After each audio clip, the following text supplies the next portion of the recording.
loving awareness, all I'm suggesting, you might do loving awareness for a long, long, long time. And either you'll die or you'll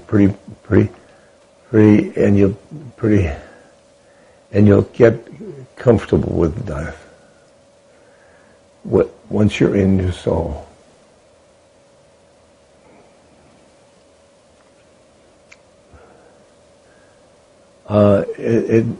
Death is a paper dragon. It doesn't. Your soul goes death and life and birth and oh God, it's just a moment.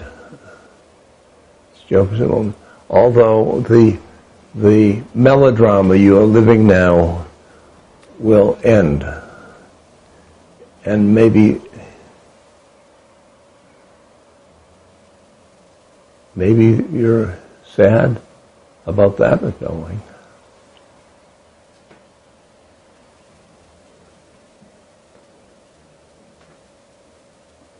This question's from Fran. I had a guru in the body at one time. He was later disgraced for drugs, sex, and generally taking advantage of his students for his own needs. I learned a great deal from him, but the fallout from his fall from grace has been a real problem with my family. Do you have any advice on how to deal with the negative criticisms?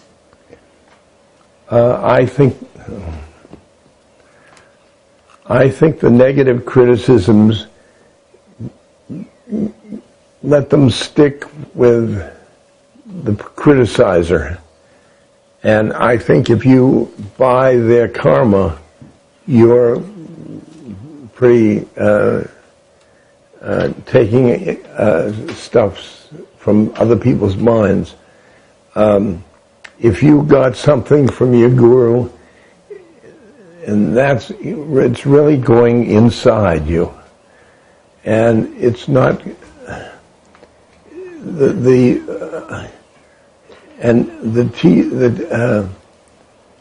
guru's other life should not bother you at all. It'll bother him, and it'll bother the people that talk about it. But I don't think it should bother you at all.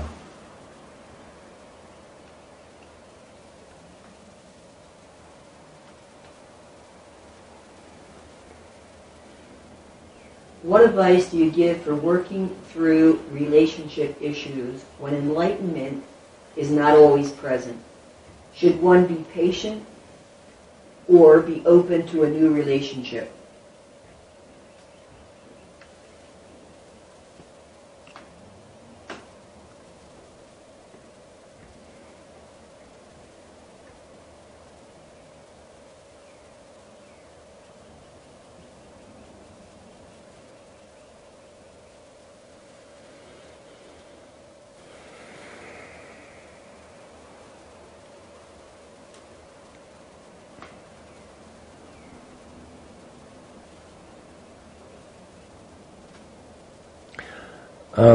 Maybe I'm not quite sure what you mean by enlightenment isn't present. I suppose you're meaning in the other partner. And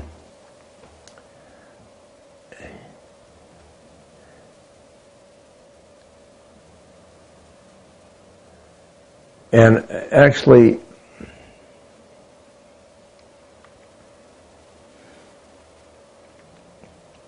it doesn't matter, because each one of those, either you stick to it or else the partner they're both going to be towards God, because you are towards God. Those are two different paths. maybe if your partner is stuck somewhere, you can. That's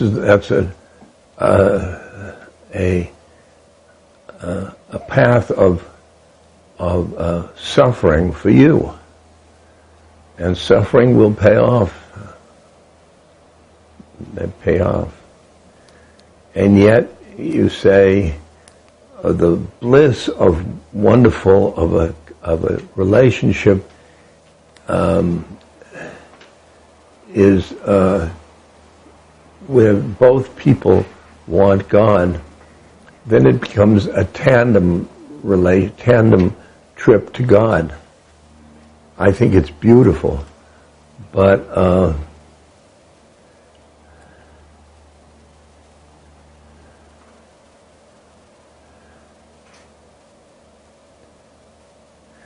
and a tandem relationship to God is awfully wonderful.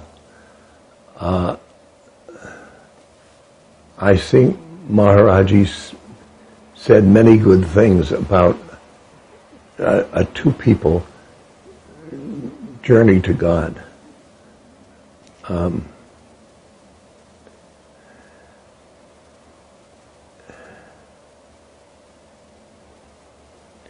But I say just the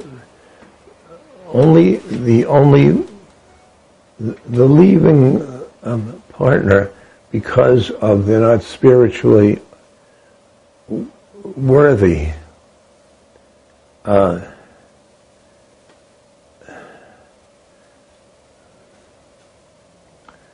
is karma from you, and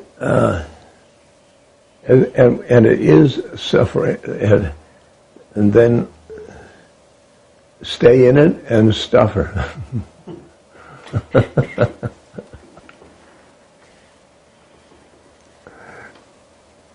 Yeah.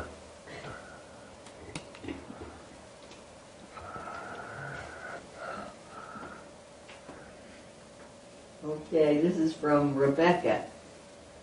Ramdas, did you meet Maharaji's sons and daughter?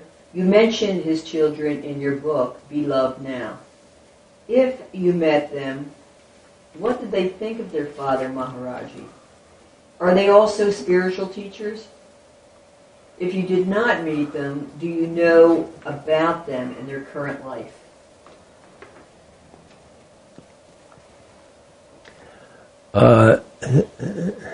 His children are not spiritual teachers. One of them has a family. One of them is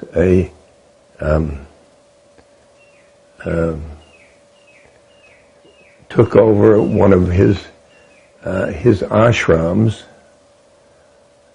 and is an administrator. And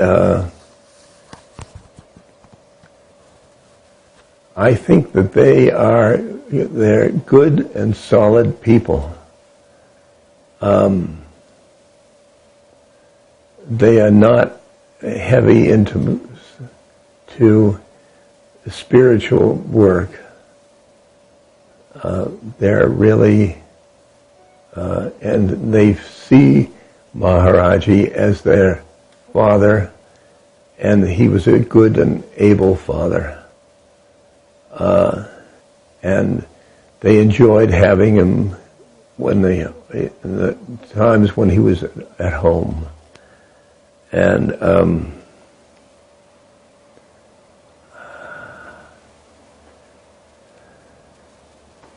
I think I mentioned a little bit about that in Be Loved Now.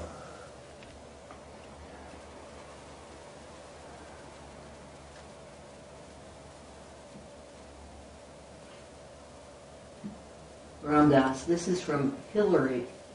Have you ever met Alma? Can you tell us a little bit about her? Well, I can't tell you about her. I can tell, about her life. I met her, and I certainly had a wonderful hug. She came from her chair to my wheelchair and hugged me, and she was a heavy bhakti.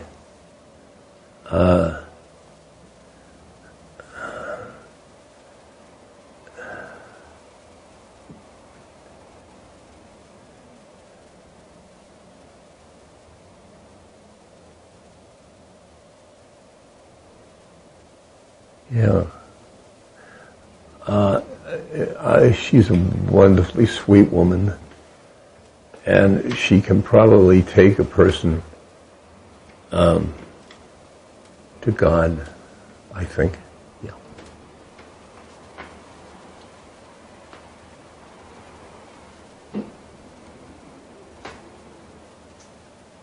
Okay, this is from Bobby. Can you talk about how we can best utilize the teachings of Ramana Maharshi? How to visualize? How to utilize. How to utilize Maharshi? Well,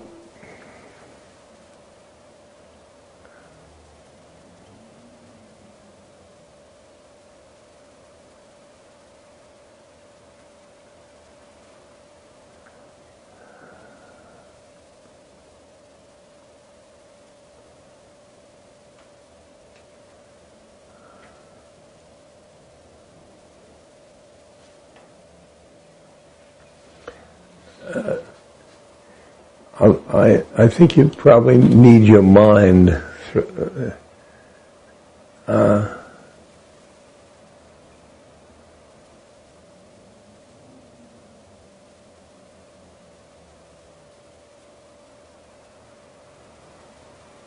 Although when he got further along, he showed soul.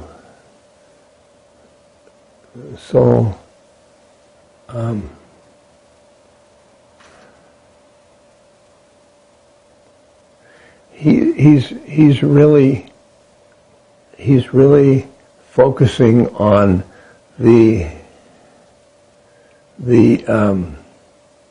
I am in the heart, solar plexus. That's where he focuses. And he comes through as a soul man. Yeah. I think you start out with your mind to do his exercises, and then slowly you'll move down into your heart. He's a beautiful man.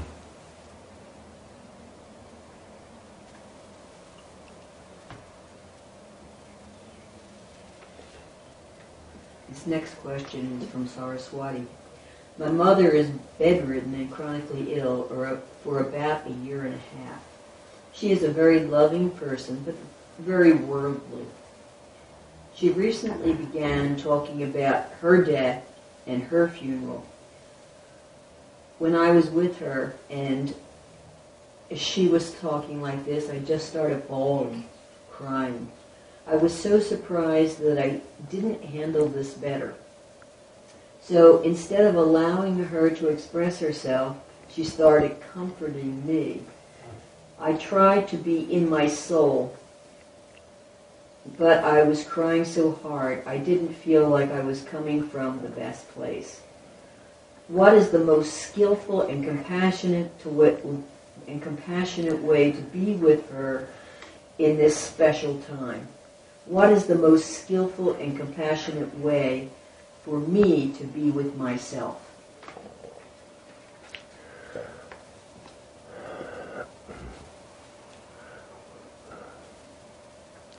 Well, there's nothing wrong with crying. That's certainly a thing one does.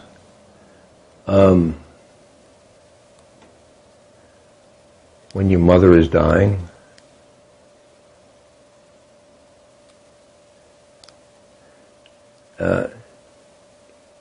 work on getting your identity with your soul, and see her as a soul, and what's coming out from her mouth is ego stuff. Because the ego looks at death as significant.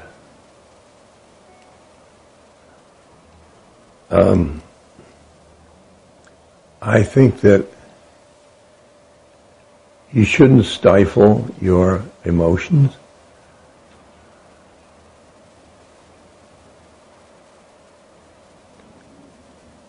You should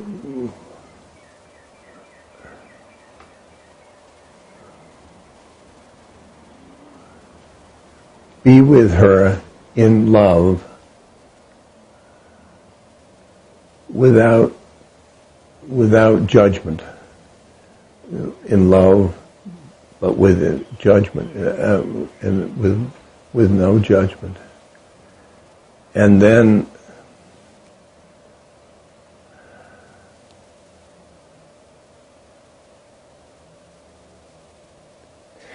I don't think your guilt about suffering, or guilt about crying, is getting anybody anywhere. Let the guilt go by the boards, and the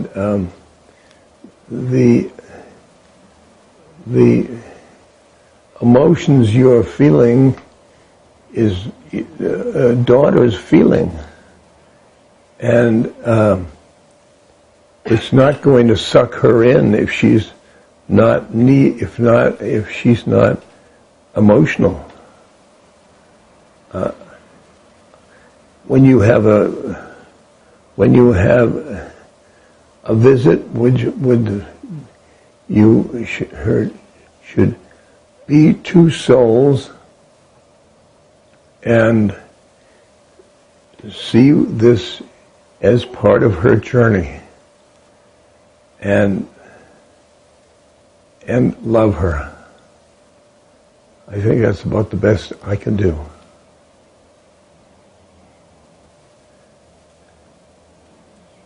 Because you don't want to change her.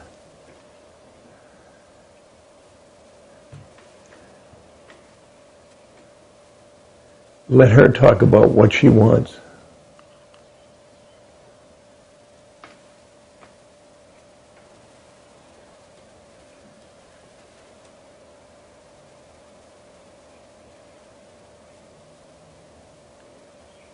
Okay, this next question is from Annie.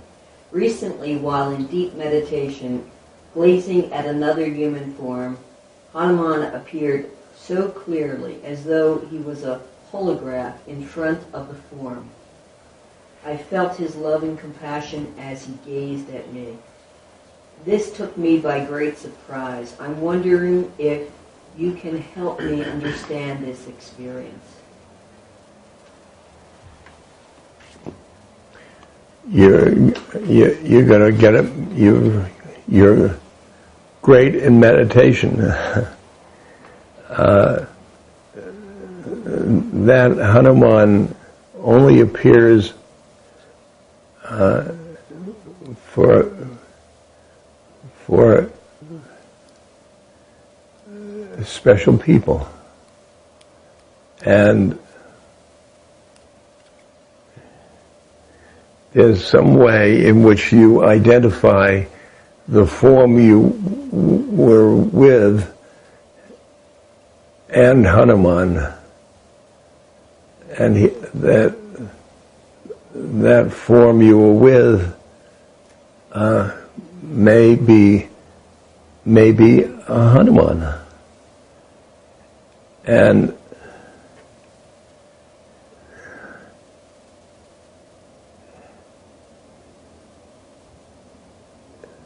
you are very fortunate,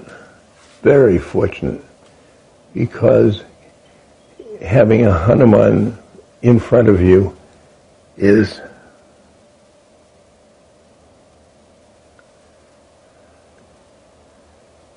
very good. Very, very good. And I think your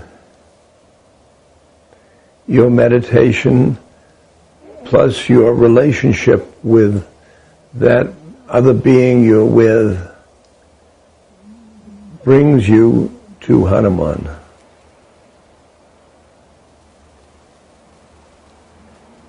And that's pretty good.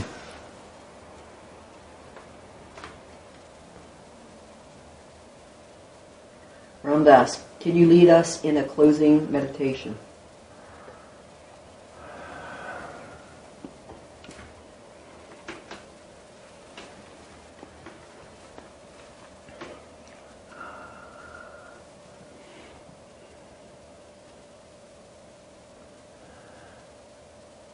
Sit up straight.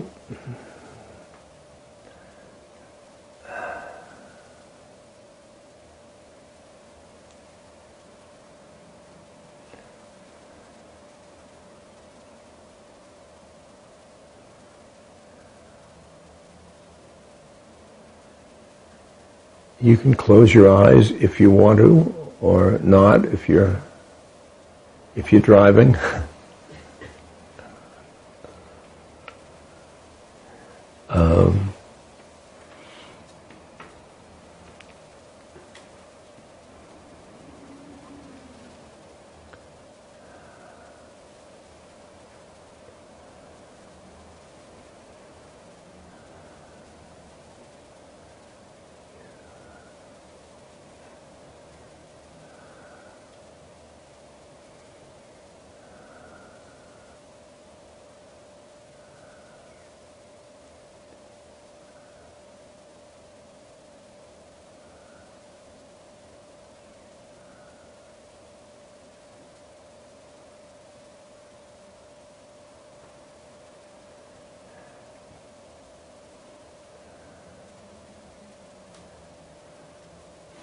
Maybe we should all go and call upon Hanuman.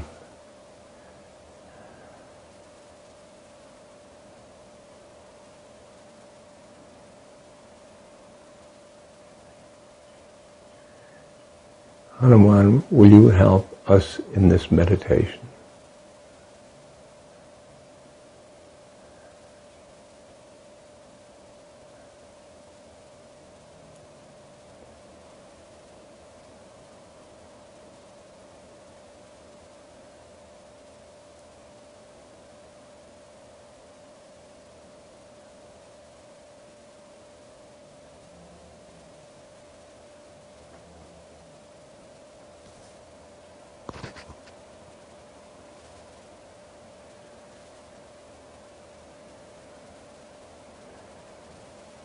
Leave your identification with who you think you are, ego, and identify with your soul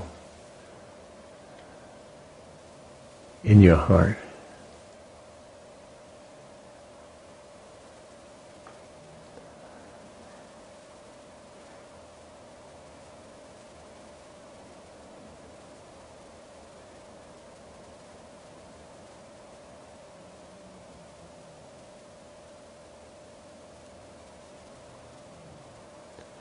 Right there, in your soul, is Hanuman. Is Hanuman.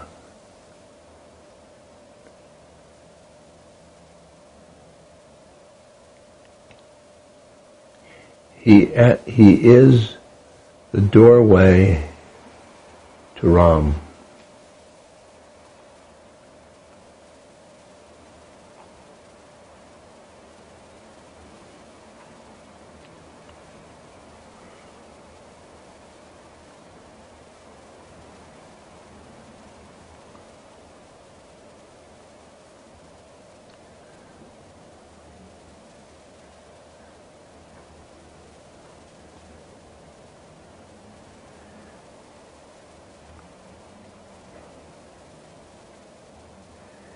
if Hanuman is our doorway, he is a doorway of service.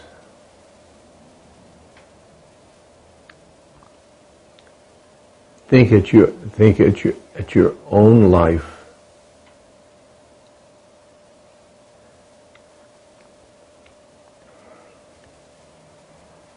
And look at it as a vehicle for service.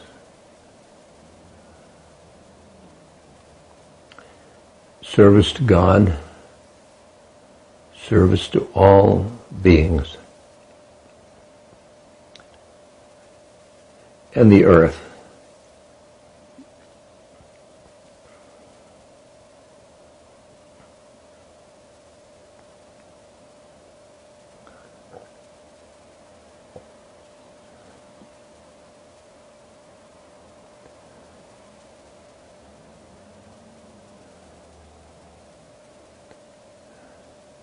Serve what you ever can think of. Serve with love.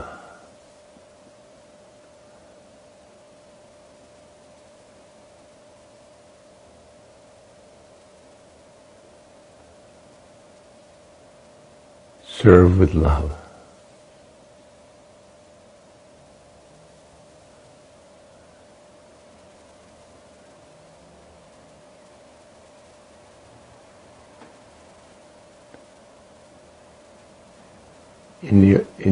In that loving service, you come closer to the One.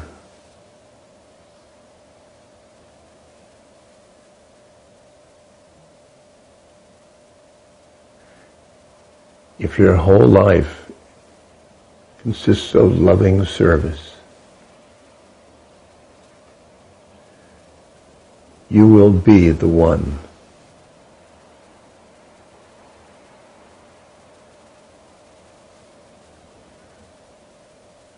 Maharaji's whole life was loving service.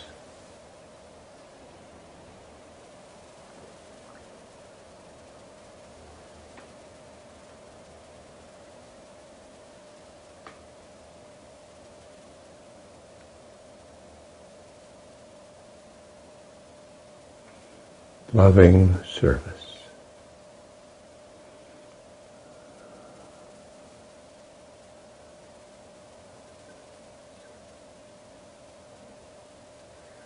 Seva.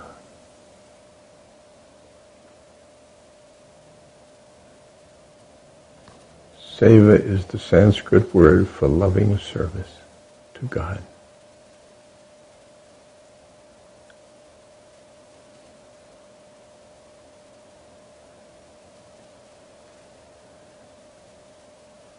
You do them, you as a Sevite.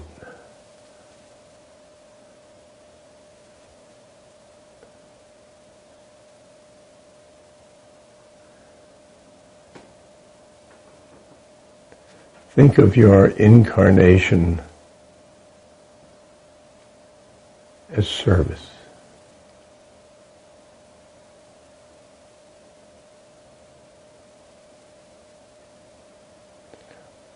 When you serve through all the roles you have,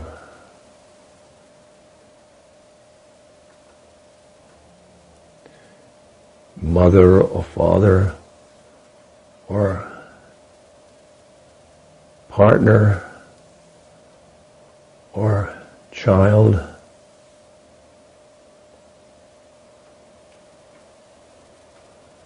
a worker or boss,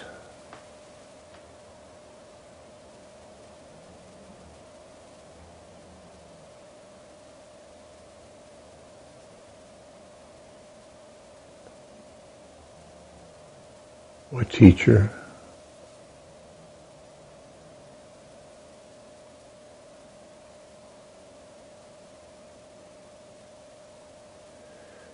look at them all as loving service to God.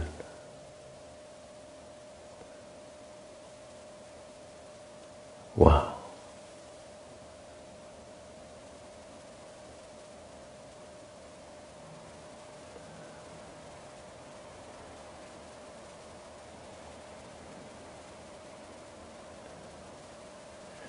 You're a soul helping God, helping the One deliver the souls around you.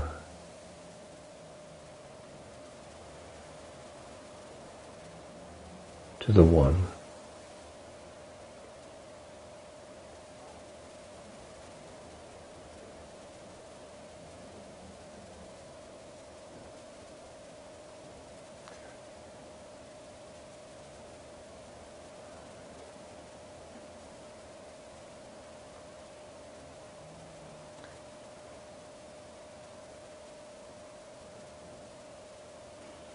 The One.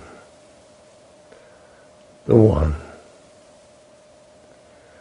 The One is pure light. The One is pure truth. The One is pure peace.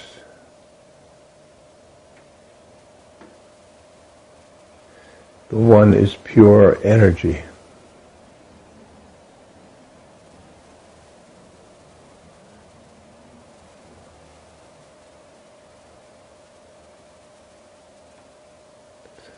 The One is pure consciousness.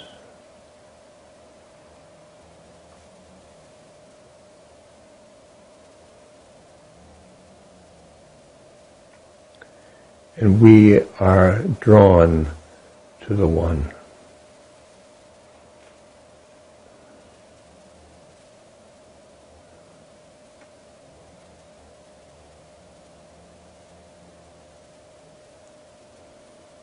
The One draws us to it.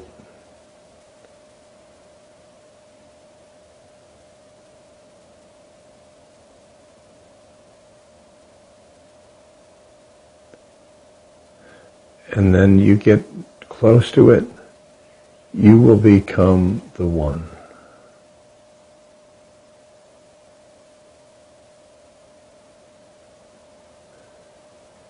You will be a bubble in the ocean.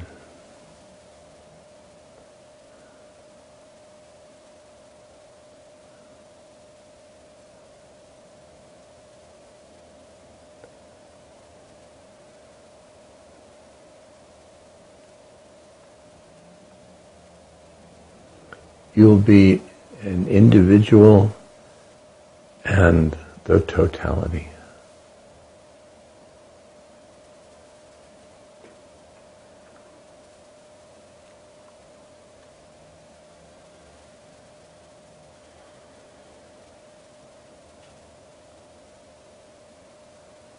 Yes. Yes. Yes. Yes.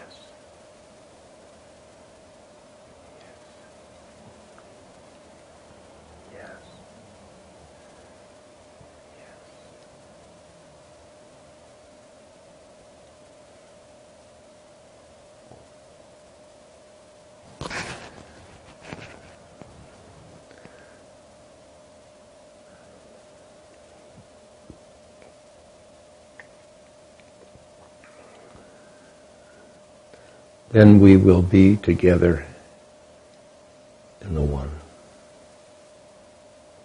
All of us. All of us. All of us.